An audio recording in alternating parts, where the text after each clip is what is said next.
하나님께서 우리 모두를 예배의 자리로 부르셨습니다. 이제 다 함께 사순절 첫째 주일 및 3.1절 기념주일 예배를 하나님께 드리겠습니다.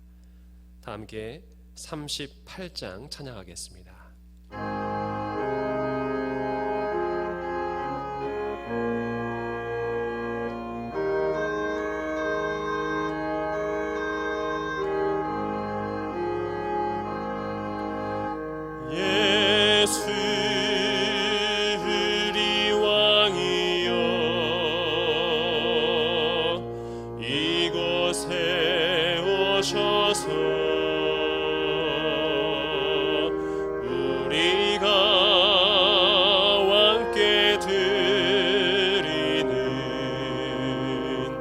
영광을 받아 주소서. 우리는 주님의 백성, 주님은 우리 왕이라. 왕이신 예수님 오셔서 좌정하사 다스리소서.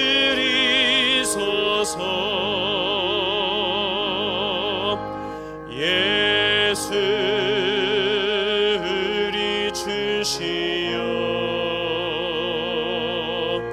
이곳에 오셔서 우리가 주께 찬양을 받아 주소서. 우리는 주님의 종들, 주님은 우리 주시라. 주 되신 예수님 오셔서 이 찬양을 받아 주소서.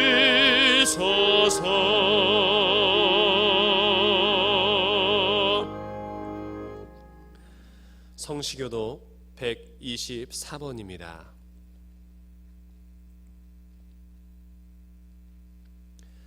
내 하나님이여, 내 하나님이여, 어찌 나를 버리셨나이까?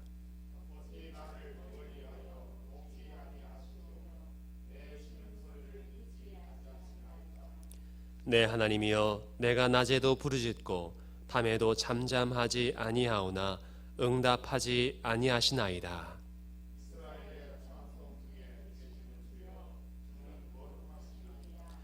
우리 조상들이 주께 의뢰하고 의뢰하였으므로 그들을 건지셨나이다.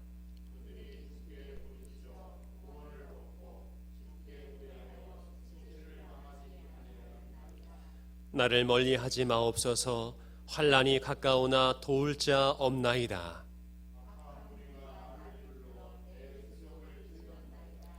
내가 내 모든 뼈를 셀 수 있나이다. 그들이 나를 주목하여 보고 내 겉옷을 나누며 속옷을 제비 뽑나이다.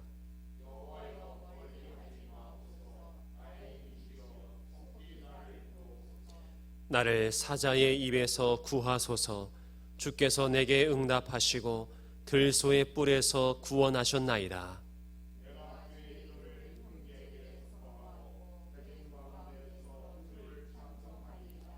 여호와를 두려워하는 너희여, 그를 찬송할지어다.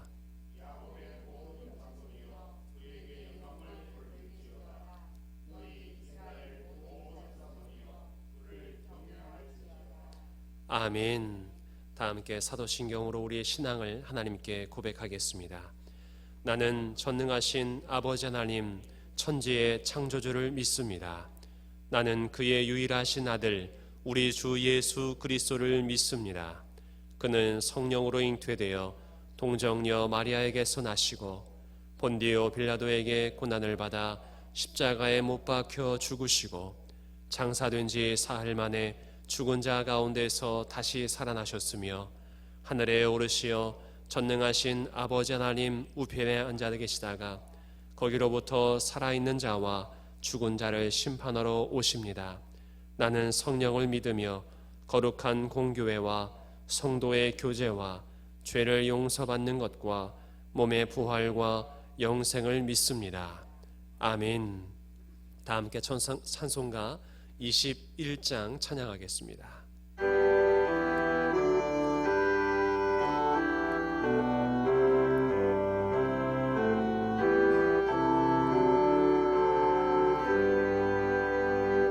다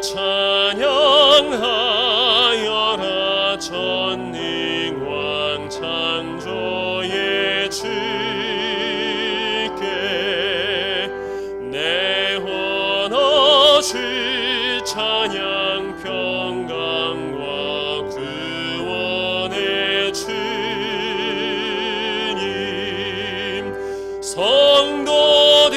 성도들아 주 앞에 이제 나와 즐겁게 찬양하여라 다 찬양하여라 놀라운 만유의 주께 포근한 날개 및 늘 품어주시는 주님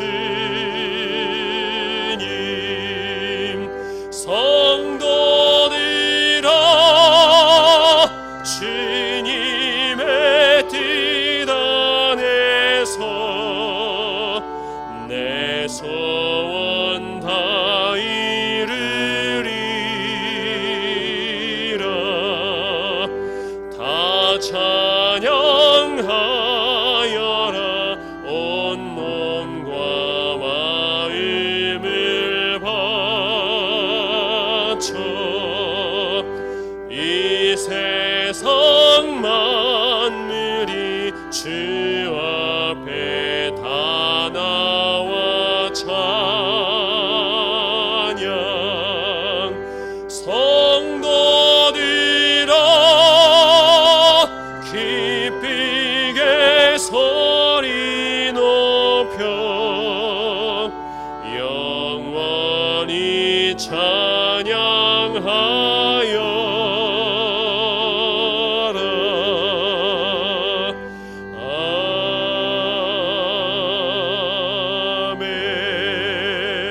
아멘.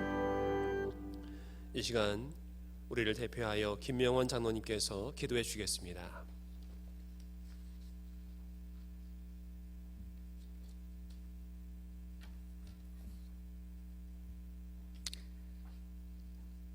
나의 하나님이여, 이제 이곳에서 하는 기도에 눈을 드시고 귀를 기울이소서.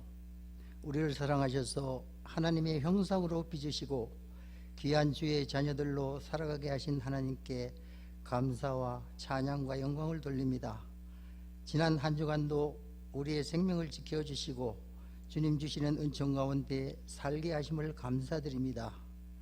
우리의 죄로 말미암아 감히 주의 거룩한 존전 앞에 나설 수 없는 저희들을 예수 그리스도의 보혈로 씻어 주셔서 오늘 귀한 주의 날 이렇게 주님 앞에 나왔사오니 우리의 몸과 마음을 받으시고 오늘 이 예배가 신령한 산 제사로 드려지게 하옵소서.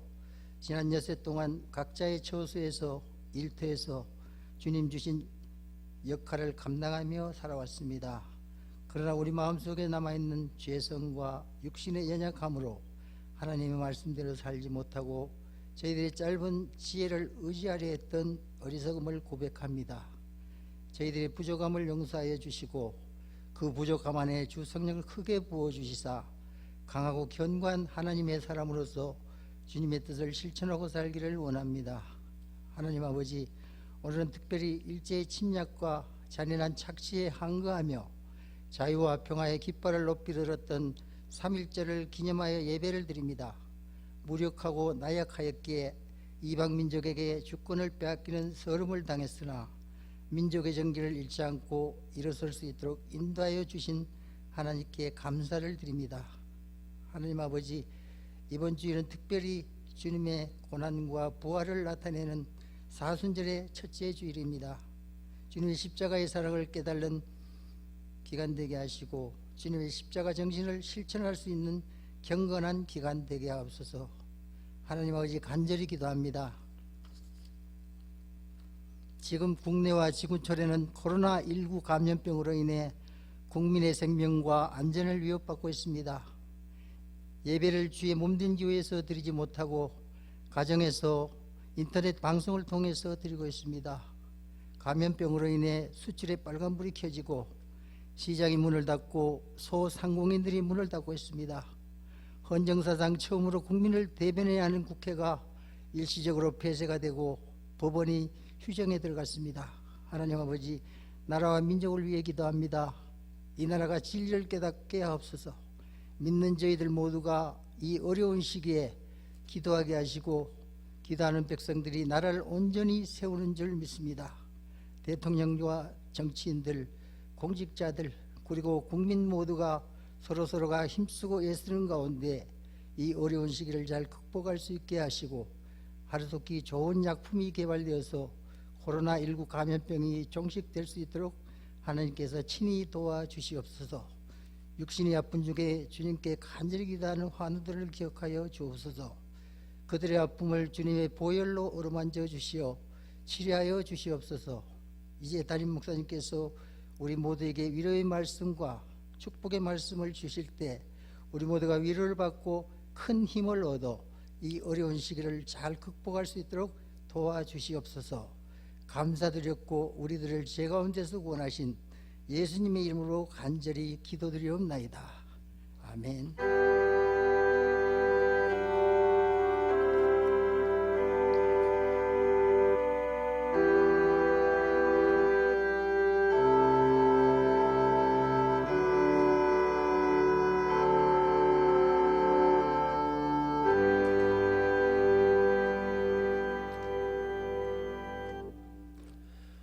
오늘 우리에게 주신 하나님의 말씀은 시편 91편 1절부터 6절까지의 말씀과 요한복음 13장 21절부터 27절까지의 말씀입니다. 제가 봉독해 드리겠습니다.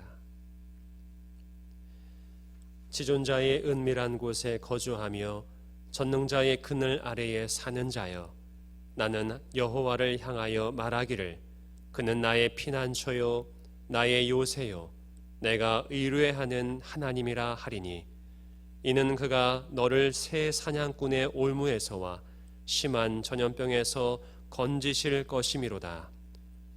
그가 너를 그의 깃으로 덮으시리니 내가 그의 날개 아래에 피하리로다.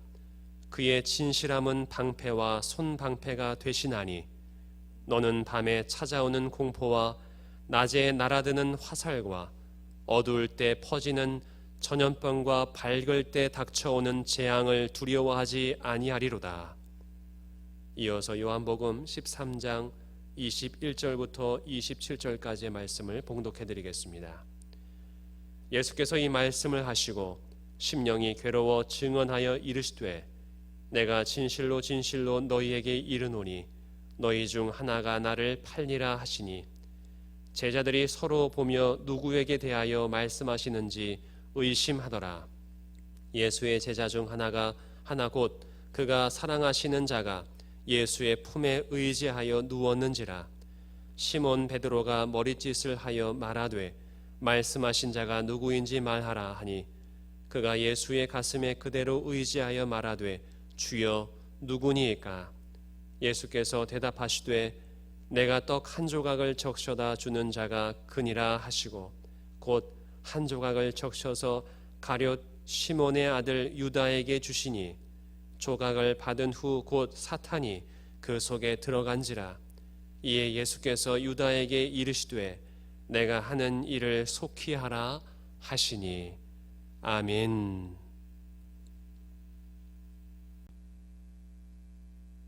사람은 누구나 미래를 꿈꿔봅니다. 1년 후에 나의 모습은 어떻게 변해 있을까? 10년 후에 나의 모습은 어떻게 변해 있을까? 20년 후에 나의 모습은 어떻게 될까? 우리의 모습뿐만이 아니라 우리는 이 세상의 미래도 꿈꿔봅니다. 10년 후에 이 세상은 어떻게 변해 있을까? 50년 후에 우리가 사는 세상은 어떻게 변해 있을까? 여러분, 100년 후에 이 세상의 모습은 지금보다 더 절망적일까요? 아니면 지금보다 더 나은 희망적인 사회일까요? 5년 전에 바로 이러한 궁금증을 가지고 만든 영화가 있습니다. 토모로우랜드라는 영화인데요. 이 영화에는 두 가지 미래의 모습이 그려져 있습니다. 한 가지는 절망적인 미래의 모습, 그리고 다른 한 가지는 희망적인 미래의 모습이 그려져 있습니다. 그런데 영화가 후반으로 들어갈수록 이 현재 사람들이 받아들여야 하는 임박할 미래는 절망 쪽으로 기울기 시작합니다. 왜냐하면 어떤 한 미래의 사람이 부정적인 신호를 현재를 살아가는 사람들에게 계속 심어 주었기 때문입니다. 그래서 현재를 살아가는 사람들이 그 부정적인 신호 때문에 절망적인 마음을 품게 되고 이후에 미래는 결국 절망적인 사회로 치닫게 되는 거죠. 자, 그렇다면 이 영화는 결국 절망적인 미래를 그려주고 말까요? 아닙니다. 방금 말씀드렸듯이 부정적인 신호 때문에 미래가 또한 사람들이 절망적으로 또한 자신들이 마음을 가지고 사회가 변했다는 것을 알게 된 주인공이 그 절망적인 신호를 보내는 장치를 파기하고 말죠. 그래서 사람들은 다시금 희망을 갖게 됩니다. 제가 이 영화를 보고 지금도 기억하는 대사가 있습니다. 그것은 그 주인공 소녀와 그의 아버지가 나눈 대화의 내용입니다. 질문으로 된 대사인데요. 그 소녀가 아버지께 한 질문인데 제가 대신 여러분들에게 똑같은 질문을 드리겠습니다. 두 마리 늑대가 있습니다. 근데 이 두 마리 늑대가요, 계속 싸우는 거예요. 한 마리 늑대는 절망과 어둠의 늑대입니다. 또 한 마리의 늑대는 희망과 빛 늑대입니다. 그렇다면 이 늑대가 싸워서 결국 어느 늑대가 이길까요? 정답은 여러분들이 먹이를 주는 늑대입니다. 사람들의 마음속에 절망과 또한 어둠이 가득 차 있다면 그 사람의 삶은 결국 절망과 어둠이 그 사람을 지배하게 될 것입니다. 반대로 그 사람 마음속에 희망과 빛이 가득 차 있다면 그 사람의 삶 속에서 빛과 희망이 승리할 것입니다. 여러분들은 지금 어느 늑대에게 먹이를 주고 있습니까? 절망과 어둠의 늑대에게 먹이를 주고 계십니까? 아니면 희망과 빛이라는 늑대에게 먹이를 주고 계십니까? 누구에게나 위기와 절망의 순간은 찾아옵니다. 국가적으로도 위기와 절망의 순간은 다가오기 마련입니다. 1910년 8월 29일 일제가 우리나라를 침략하고 주권까지 빼앗은 날입니다. 국가 존폐의 위기에 우리나라는 처했습니다. 그때 절망에 빠진 사람들도 있었습니다. 자포자기하고 체념한 사람들도 있었습니다. 그런데 이 절망의 순간에 희망의 끈을 놓지 않은 사람들도 있었습니다. 포기하지 않고 끝까지 희망을 붙잡은 사람들이 있었습니다. 그들은 함께 뜻을 모았습니다. 기독교인이건 비기독교인이건 그들은 희망을 품고 함께 뜻을 모았습니다. 그리고 101년 전 바로 오늘 그들은 거리에 나가 독립 만세를 외쳤습니다. 희망의 의지를 만천하에 드러낸 것입니다. 일본군의 총과 칼도 그들의 희망을 끊을 수는 없었습니다. 물론 그들의 바램대로, 우리 선조들의 바램대로 광복은, 독립은 바로 이루어지지 않았습니다. 하지만 26년이 흐른 1945년 8월 15일 우리나라는 광복을 이룰 수 있었습니다. 그들의 희망은 현실이 될 수 있었던 것입니다. 위기를 대하는 사람들의 반응은 크게 두 가지입니다. 첫 번째 반응, 또한 첫 번째 방법은 희망을 품고 긍정적으로 그 모든 위기를 극복하는 것입니다. 두 번째 반응, 그리고 두 번째 방법은 위기를 부정적으로 바라보며 체념하는 것입니다. 포기하고 마는 것입니다. 여러분에게 위기가 몰려올 때 여러분들은 어떤 방법을 택하십니까? 믿음의 사람들은 첫 번째 방법을 택합니다. 그들은 절망 앞에서 포기하지 않고 희망을 택하였습니다. 이스라엘 역사 속에서 가장 큰 위기와 절망의 때는 언제였을까요? 그것은 기원전 587년 남유다가 멸망했을 때였을 것입니다. 이스라엘 백성들에게 있어서 예루살렘 성전은 하나님을 나타내는 상징적인 요새였고 또한 그들의 소망이었습니다. 그런데 이 예루살렘 성전마저도 바벨론에 의해 무너지고 맙니다.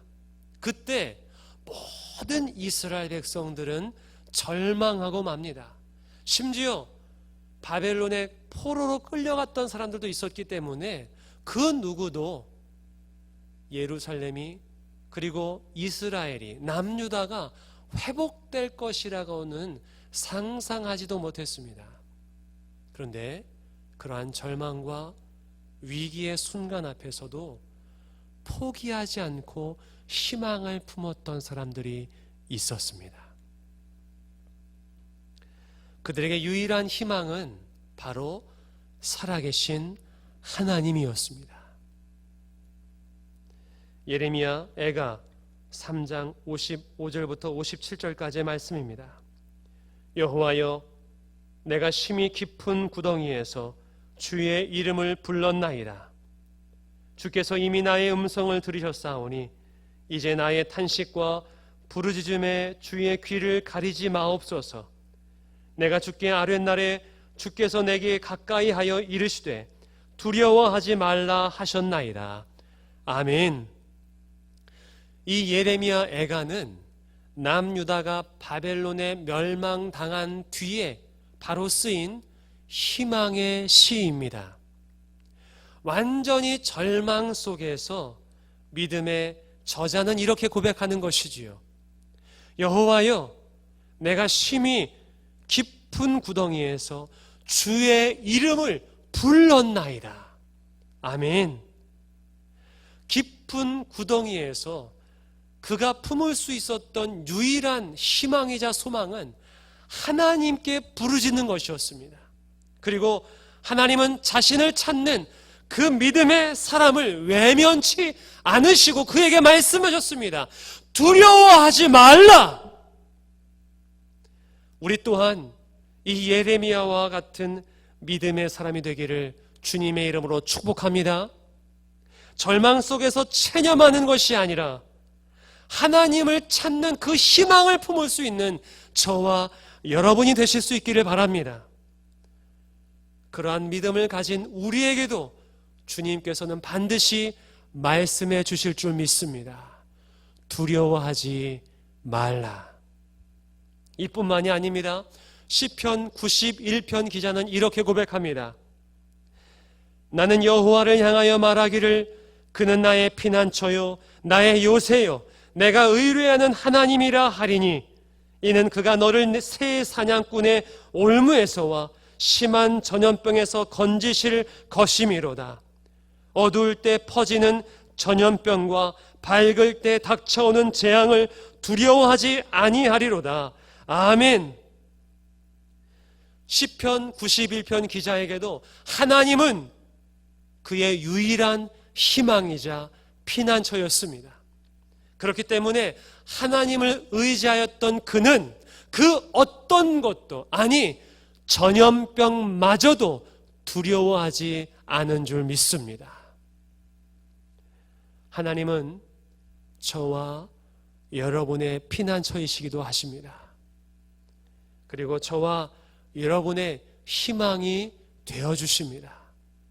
그렇기 때문에 지금 닥친 이 절망과 위기 앞에서도 두려워하지 않는 저와 여러분이 되실 수 있기를 주님의 이름으로 축복합니다.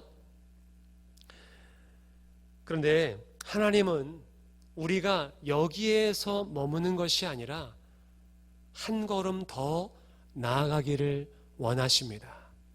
단순히 희망을 품는 것에서 그치는 것이 아니라 바로 그 희망을 나누어주는, 그 희망을 심어주는 사람이 되라고 우리에게 말씀해주고 계십니다. 영화 토모로우랜드에서 주인공은 절망의 순간에 포기하지 않았습니다. 희망을 품었습니다. 그런데 자기만 희망을 갖는 것이 아니라 자기가 품은 그 희망을 절망에 빠진 사람들과 함께 나누었습니다. 그 희망을 공유하였습니다. 그리고 그 모든 사람들이 함께 힘을 합쳐 그 절망에 빠진 세상을 구원해냅니다. 여러분, 우리 또한 우리가 품은 그 희망을 절망에 빠진 사람들과 함께 나눌 수 있기를 바랍니다. 그들과 힘을 합쳐 이 절망에 빠진, 이 위기에 빠진 이 나라와 이 지역 사회를 함께 소망으로 이끌어낼 수 있는 주님의 통로가 될 수 있기를 바랍니다. 여러분, 이 세상을 진정으로 구원하신 분이 누구십니까? 예수님이십니다. 십자가에 오르셔서 우리의 모든 죄를 대신하여 죽으심으로 인해 대속해 주신, 우리를 대신해 용서해 주신 분이 누구십니까? 예수님이십니다.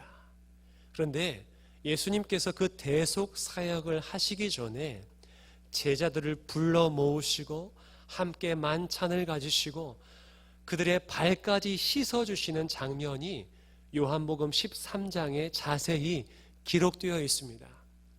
예수님께서 사랑하시는 그 제자들 중에는 가롯 유다도 포함되어 있습니다. 그런데 그 가롯 유다는 예수님을 팔기로 작정한 사람이었어요. 그리고 예수님은 그 사실마저 이미 알고 계셨습니다. 요한복음 13장 21절 말씀에 예수께서 그 말씀을 하시고 심령이 괴로워 증언하여 이르시되 내가 진실로 진실로 너희에게 이르노니 너희 중 하나가 나를 팔리라 하시니. 아멘. 만약 여러분의 가까운 지인이 여러분을 고발해서 여러분이 구속되고 결국에는 사형까지 당할 수 있다는 그 정보를 미리 여러분이 들었다고 가정해 보겠습니다. 이 소식을 들었을 때 여러분은 어떤 기분이 들겠습니까? 가장 먼저는 두려울 것입니다. 그리고 절망에 빠질 것입니다. 더 나아가서 고발한 그 사람에게 화와 원망과 분노가 가득 치밀어 오를 것입니다. 그런데 예수님은 어떻게 하셨을까요? 예수님은 그저 자신이 해야 할 그 일을 묵묵히 하셨습니다. 그것이 어떤 일일까요? 바로 희망을 심어주는 일이었습니다. 사랑하는 일이었습니다. 예수님은 가롯 유다에게 왜 나를 팔았냐고 비난하거나 따지지 않으셨습니다. 오히려 가룟 유다에게 내가 할 일을 속히 행하라 말씀하셨습니다. 27절 말씀에 조각을 받은 후 곧 사탄이 그 속, 곧 유다의 속에 들어간지라. 이에 예수께서 유다에게 이르시되 내가 하는 일을 속히 하라 하시니. 아멘. 이후 유다는 그 자리를 떠납니다. 왜 떠났을까요? 예수님을 고발하기 위해서 떠난 것입니다. 그리고 유다가 그 자리를 떠난 다음에 예수님께서 아주 중요한 말씀을 하십니다. 요한복음 13장 34절 말씀입니다. 새 계명을 너희에게 주노니 서로 사랑하라. 내가 너희를 사랑한 것 같이 너희도 서로 사랑하라. 지금 예수님께서 말씀하시고 계시는 이때는 가롯 유다가 예수님을 고발하기 위해 떠난 후입니다. 가롯 유다가 없었을 때 예수님은 가롯 유다를 험담하지 않으셨습니다. 가롯 유다를 비난하지 않으셨습니다. 가롯 유다에 대해서 한마디도 언급하지 않으셨습니다. 그저 자신의 할 일을 시작하셨습니다. 고난의 사역, 사랑의 사역, 희망을 심는 그 사역을 계속해서 묵묵히 하셨습니다. 세상 속에 희망을 심는 것을 포기하지 않으셨고 다가올 절망 속에서도 도망가지 않으셨습니다. 사랑하는 풍기교회 성도 여러분, 우리도 예수님처럼 사랑을 심고 희망을 심는 사람이 되기를 바랍니다. 왜 이 위기가 우리에게 닥쳐왔을까를 따지고 또 누군가를 정죄하고 비난하기보다 가롯 유다와 같은 배신자마저도 함께 떡을 떼주고 품고 비난하지 않고 사랑해 주었던 예수님처럼 나와는 생각이 다를지라도 그들을 인정해주고 품어주고 또한 용납해주는 저와 여러분이 되실 수 있기를 바랍니다. 그들에게 마저도 손 내밀 수 있고 떡을 떼줄 수 있는 저와 여러분이 될 수 있기를 주님의 이름으로 축복합니다. 여러분, 유토피아라는 말을 들어보셨습니까? 유토피아는 존재하진 않지만 이상적인 사회를 일컬어 유토피아라고 말합니다. 그렇다면 디스토피아라는 말은 들어보셨습니까? 이 디스토피아는 유토피아의 반대말입니다. 즉 부정적인 것이 극대화되고 절망과 또한 어두운 미래 사회를 일컬어 디스토피아라고 말합니다. 그러한 사회를 그린 작품도 디스토피아라고 말하는데요. 세계 3대 디스토피아 작품이 있습니다. 그 중에서 존 오웰이 쓴 1984라는 작품이 있습니다. 그 작품은 1949년 존 오웰이 쓴 작품인데, 그렇다면 이 1984라는 작품은 어두운 사회를 그리고 있을까요? 아니면 희망적인 사회를 그리고 있을까요? 네, 어두운 암울한 사회를 그리고 있습니다. 이 소설에 등장하는 모든 국민은 사생활을 감시당합니다. 개인의 자유 이런 것들은 허락되지 않습니다. 그리고 허구적 인물이고 영원히 늙지 않는 빅브라더를 찬양하도록 세뇌받습니다. 만약 누군가가 그 사회에 저항하거나 다른 생각을 펼치거나 주장하면 그는 사상경찰에 붙잡혀서 심한 고문을 당하고 다시 또 세뇌를 당합니다. 여러분, 여기까지 말씀드렸는데요. 이 소설 1984라는 이 이야기를 들었을 때 어떤 교회가 떠오르지 않습니까? 저는 요즘에 뉴스에서 계속해서 등장하고 있는 S교회의 이야기를 들었을 때 이 존 오웰의 1984가 떠올랐습니다.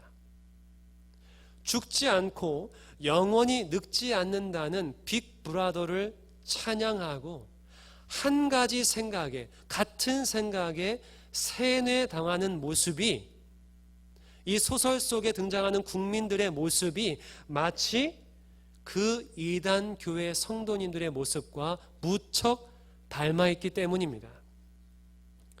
그러나 안타깝게도 소설 속에 나오는 사람들이나 S교회 사람들 모두 그들이 디스토피아에 살고 있는 줄 모릅니다.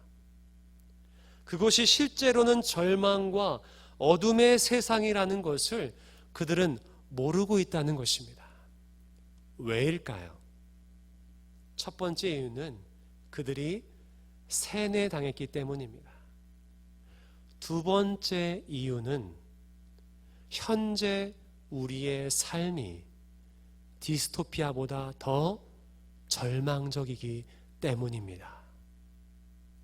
지금 우리의 젊은이들, 특별히 청년들은 내가 아닌 다른 사람을 밟고 일어서야만 살아갈 수 있는 무한 경쟁 속에서 살아가고 있습니다.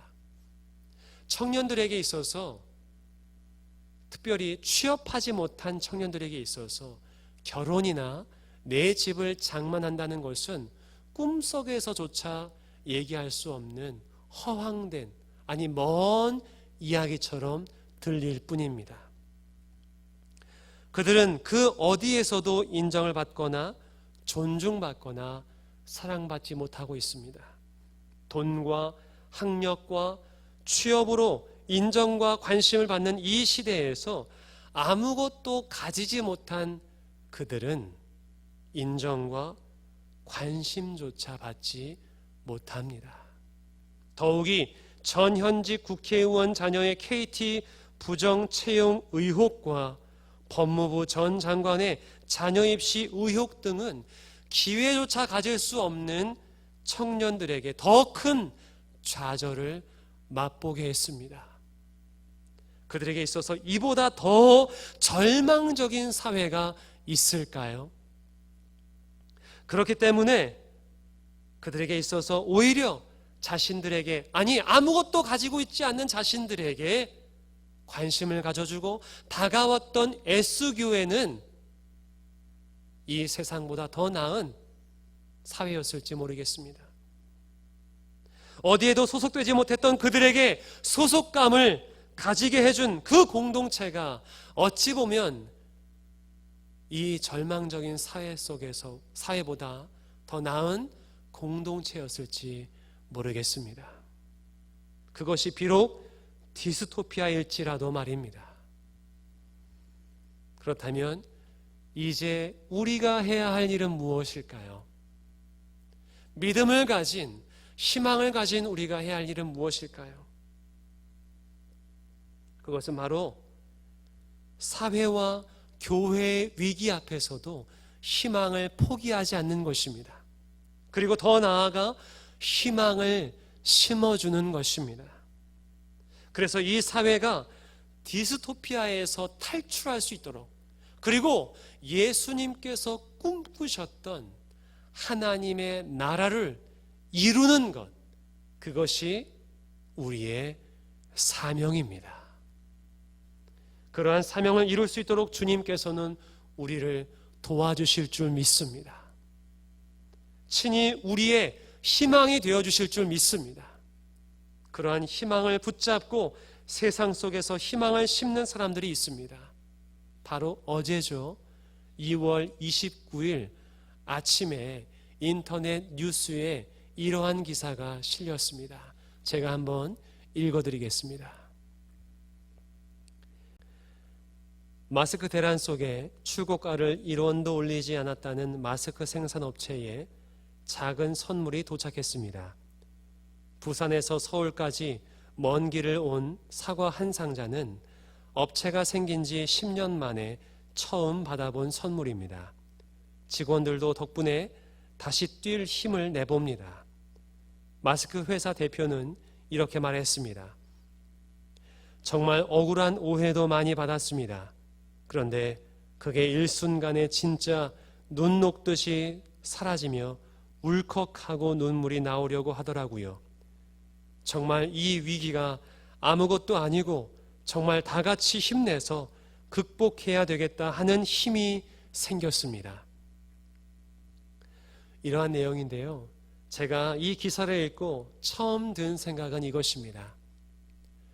사과하면 우리 풍기 사과가 제일 맛있는데 영주 사과가 제일인데 라는 생각이 먼저 들었고요.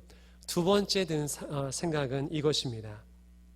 이 사과 한 상자가 수많은 사람에게 희망을 심어주었다는 것입니다. 사과 한 상자를 보내는 것은 어렵지 않습니다. 하지만 사과를 선별하고 포장하고 택배로 보내야 하는 수고로움이 필요합니다. 하지만 이러한 수고가 먼저는 마스크 공장 모든 사람들에게 희망을 또한 소망을 심어주었습니다. 그리고 이 기사를 읽는 많은 사람들에게 희망을 심어준 줄 믿습니다. 사랑하는 성도 여러분, 사순절은 단순히 고난에 동참하는 것뿐만이 아니라 참된 희망인 부활절을 기다리는 절기이기도 합니다. 우리가 국가적으로 닥친 이 위기 앞에 포기하지 않는 믿음, 포기하지 않는 희망을 가지고 다 같이 승리할 수 있기를 바랍니다. 주님을 의지하며 희망을 심으며 나아갈 때 반드시 그 승리의 날은 올 줄 믿습니다. 101년 전 오늘 희망을 품고 대한독립 만세를 외쳤던 그들이 결국 광복이라는 참된 희망을 실제로 누렸던 것처럼 우리가 기도하며 희망을 품고 나아갈 때 우리를 통하여 이 세상에 참된 소망이 현실이 될 줄 믿습니다. 그리고 S교회를 다니는 그 수많은 사람들이 다시금 주님께로 돌아오고 가정의 품으로 돌아오고 바른 교회로 돌아오는 그날이 오게 될 줄도 믿습니다. 지금 영상을 통해 예배를 드리고 있는 우리 풍기교회 성도님들의 모든 사람들의 가정과 또한 건강과 일터와 사업 위에 하나님의 희망과 또한 하나님의 돌보심이 가득하기를 주님의 이름으로 축복합니다. 기도하겠습니다. 사랑의 주 하나님, 우리에게 희망이 되어주심에 감사드립니다.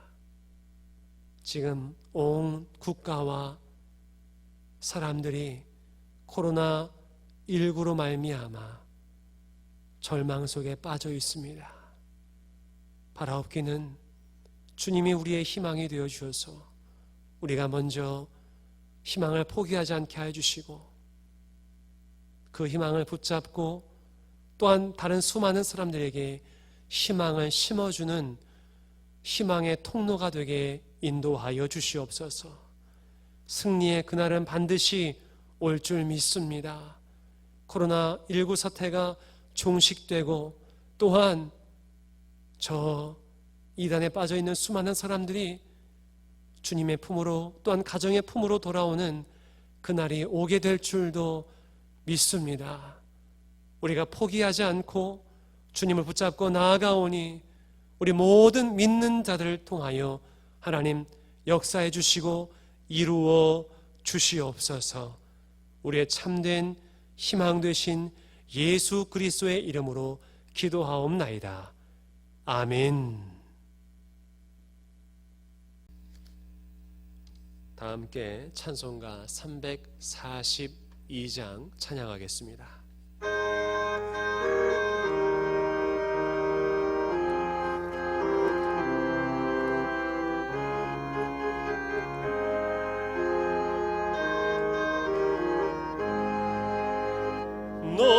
시험을 당해 죄 짓지 말고 너 용기를 다해 곧 물리치라.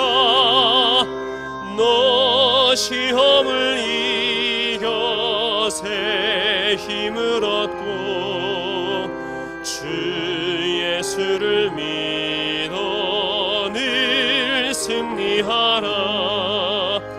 우리 구주의 힘과 그의 위로를 빌라. 주님 내 편에 서서 항상 도우시리. 내 친구를 삼가 잘 선택하고 선행을 삼가 늘 조심하라. 너 열심을 다해 늘 충성하고 온 정성을 다해 주 봉사하라. 우리 구주의 힘과 그의 위로를 빌라. 주님 내 편에 서서 항상 도우시리.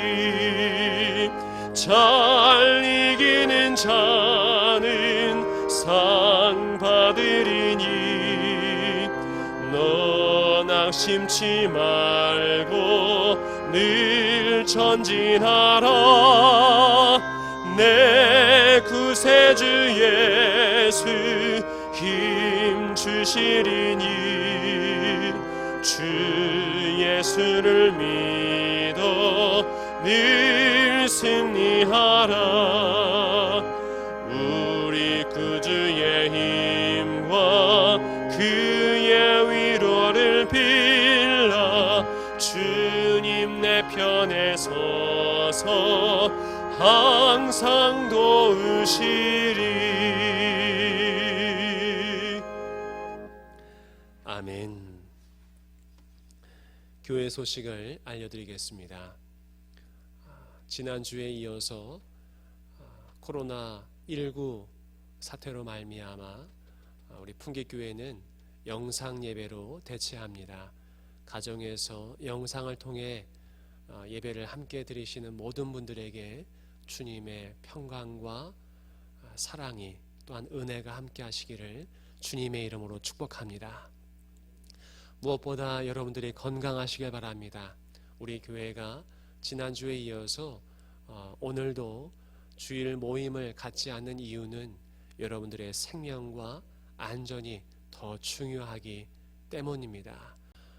이번 주부터 사순절이 시작되었습니다. 집에서 또한 계신 곳에서 주님의 고난에 함께 동참하며 더욱더 말씀과 기도에 전념하는 기간이 되길 바랍니다. 또한 우리가 함께 회개함을 통하여서 하나님께서 지금 우리에게 주신 이 고난의 의미가 무엇인가를 되짚어보고 더욱더 예수 그리스도를 닮아가는 우리 모두가 되는 기간이 되기를 바랍니다. 이 사태가 언제 진정될지는 아무도 모릅니다. 그래서 매주 우리 장로님들과 협의하여서 언제 모일 것인지 또한 어떻게 예배를 드릴 것인지에 대해서는 매주 문자를 통해서 그리고 구역장님들을 통하여서 각 세대별로 연락해 드리도록 하겠습니다. 다시 모일 때까지 모두가 주님 안에서 평안을 누리고 건강하시기를 바랍니다.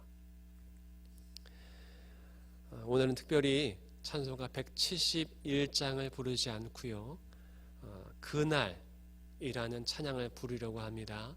그 가사 하나하나를 곱씹으며 모르시는 분들이 계시더라도 함께 따라 부를 수 있기를 바랍니다. 이제 다 함께 찬양 그날 함께 부르겠습니다.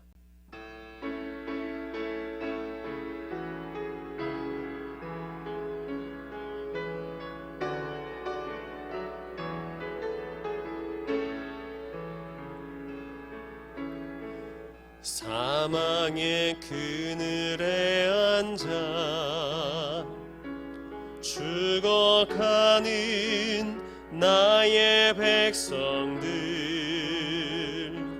절망과 굶주림에 갇힌 저들은 내 마음에 오랜 슬픔, 고통의 멍에에 매여 울고 있는 나의 자녀들, 나는 이제 일어나 저들의 멍에를 꺾고 눈물 씻기기 원하는데, 네가 내게 부르짖어 저들을 구원케 할까? 네가 나를 위해 가서 나의 사랑을 전할까? 나는 이제 보기 원하네. 나의 자녀들 살아나는 그날, 기쁜 찬송 소리 하늘에, 웃음소리 온 땅 가득한 그날, 사망의 그늘에 앉아 죽어가는 나의 백성들, 절망과 굶주림에 갇힌 저들은 내 마음에 오랜 슬픔, 고통의 멍에에 매여 울고 있는 나의 자녀들, 나는 이제 일어나 저들의 멍에를 꺾고 눈물 씻기기 원하는데, 누가 내게 부르짖어 저들을 구원케 할까? 네가 나를 위해 가서 나의 사랑을 전할까? 나는 이제 보기 원하네. 나의 자녀들 살아나는 그날, 기쁜 찬송 소리 하늘에, 웃음소리 온 땅 가득한 그날, 누가 내게 부르짖어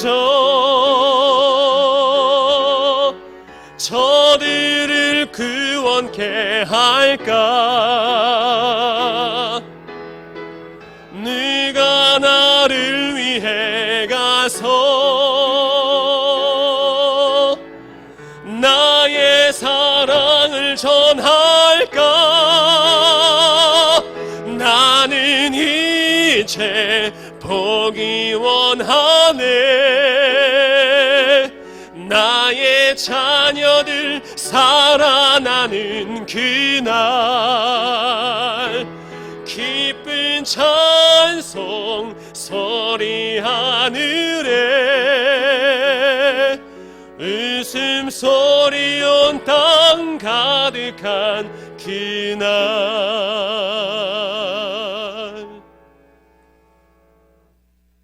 이제는 우리를 살리시는 예수 그리스도의 크신 은혜와 하나님 아버지의 다함없으신 사랑하심과 성령님의 위로 감동 교통 치유하심이 사순절을 맞아 함께 가정에서 예배드리는 모든 풍기교회 성도님들 머리 위에, 그리고 코로나19로 고통받고 있는 모든 국민들 위에, 그리고 그들을 자신을 다해 희생하며 치료하고 있는 의료진들과 모든 공무원들 머리 위에, 이 나라와 모든 세계 열방 위에 이제로부터 영원토록 함께 하시기를 축원하옵나이다.